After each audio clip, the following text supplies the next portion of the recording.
আসসালামু আলাইকুম। তো আশা করি নিশ্চয়ই সকলেই ভালো আছেন। আমি চাই আপনারা সবসময় ভালোর দলেই থাকুন।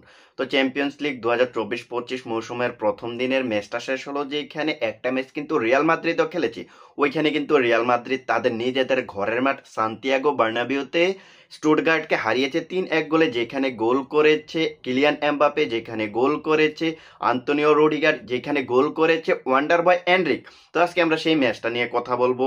এই ম্যাচটা যারা দেখেছেন তারাই বলতে পারবেন যে এই ম্যাচটাতে রিয়াল মাদ্রিদ কি করেছে, এই ম্যাচটাতে প্রথমে রিয়াল মাদ্রিদ কতটা স্ট্রাগল করেছে, এবং স্টুটগার্ট যারা যারা হচ্ছে আপনার বুন্দেসলিগার একটা ক্লাব, তারা কতটা চাপে রেখেছিল রিয়াল মাদ্রিদকে। তো আমরা এখন যদি প্রথম 20 মিনিটের কথা বলি, তাহলে প্রথম 20 মিনিটে রিয়াল মাদ্রিদ কিন্তু পাত্তাই পায়নি স্টুটগার্টের এগেনস্টে। এখন অনেকে বলবেন যে রিয়াল মাদ্রিদ ফার্স্ট হাফে এরকমই খেলি, ফার্স্ট হাফে তারা একটু রয়েস হয়ে খেলে, সেকেন্ড হাফে তারা অ্যাটাকের উপর অ্যাটাক করে। হ্যাঁ, এটা আমি মেনে নিচ্ছি, কিন্তু আপনি যদি স্টুটগার্টের খেলাটা দেখেন, প্রথম থেকে যদি একেবারে শেষ পর্যন্ত দেখেন, তাহলে কিন্তু দেখতে পারবেন যে তারা কিন্তু রিয়াল মাদ্রিদকে 90 মিনিটই চাপের উপরে রেখেছে।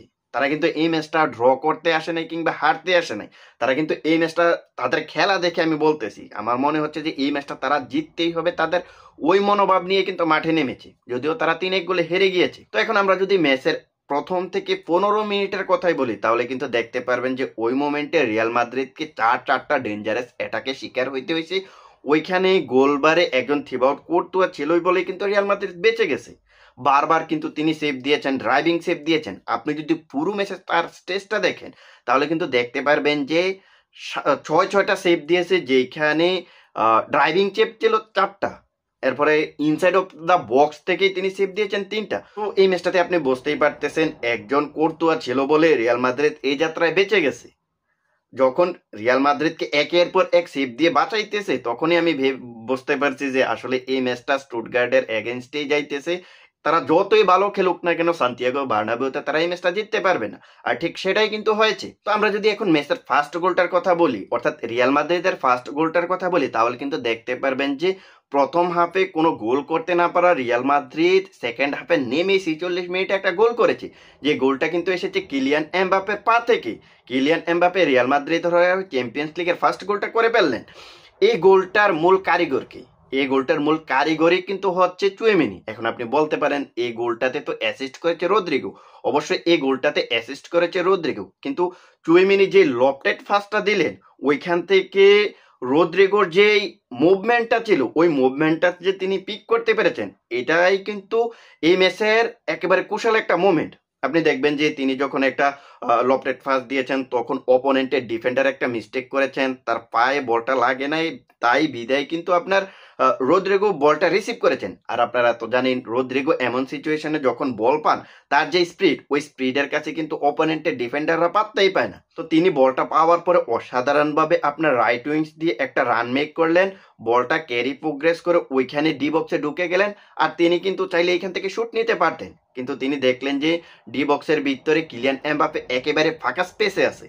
সো তিনি একেবারে নিঃস্বার্থভাবেই কিন্তু এমবাপেকে বলটা দিলেন, আর সেখান থেকে কিলিয়ান এমবাপে একটা গোল করলেন। সো এইটাই হচ্ছে ম্যাচের ফার্স্ট গোল, যেখান থেকে রিয়াল মাদ্রিদ আপনার 1-0 গোলে এগিয়ে গেল। সো এই গোলটা কনসিড করার পরে কিন্তু স্টুটগার্ট একের পর এক আক্রমণ করেছে। তো পরবর্তীতে ওই আক্রমণের সুবাদেই কিন্তু আমরা দেখেছি যে ম্যাচের 68 মিনিটে আপনার হচ্ছে স্টুটগার্ট কর্নার থেকে একটা গোল করে ফেলেছে।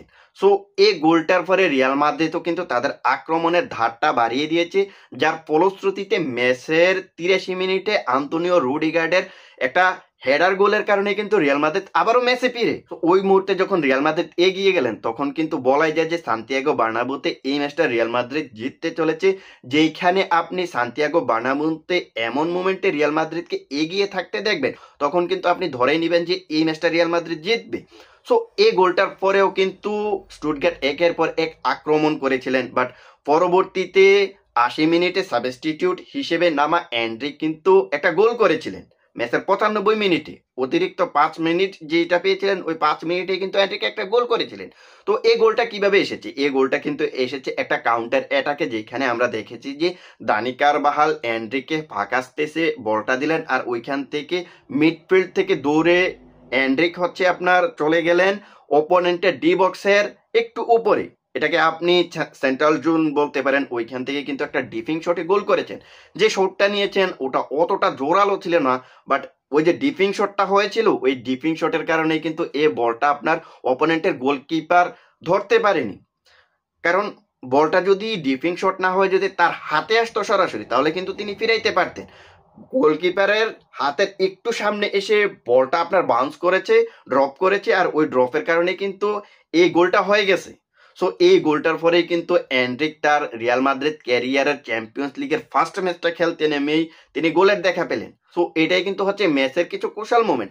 এখন আমরা যদি এই ম্যাচের স্টেজটার দিকে একটু ফোকাস করি, তাহলে কিন্তু দেখতে পারবো রিয়াল মাদ্রিদ এই ম্যাচটাতে 46% বল দখলে রেখে 21টা শুট নিয়েছে।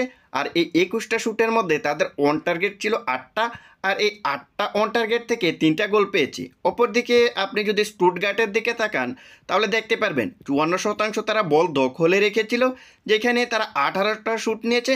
আর এই 18টা শুট থেকে তাদের অন টার্গেট ছিল 60টা, আর এইখান থেকে তারা একটা গোল পেয়েছেন। তো আপনি বুঝতে পারতেছেন কতটা ডমিনেট তারা এই ম্যাচটাতে করেছে। এই হচ্ছে রিয়াল মাদ্রিদের চ্যাম্পিয়ন্স লিগের প্রথম ম্যাচের কিছু খুঁটিনাটি তথ্য। তো আজকের ভিডিওটা এখানেই শেষ করব। দেখা হবে অন্য কোনো এক ভিডিওতে। সেই পর্যন্ত ভালো থাকবেন। আল্লাহ হাফেজ। বাই।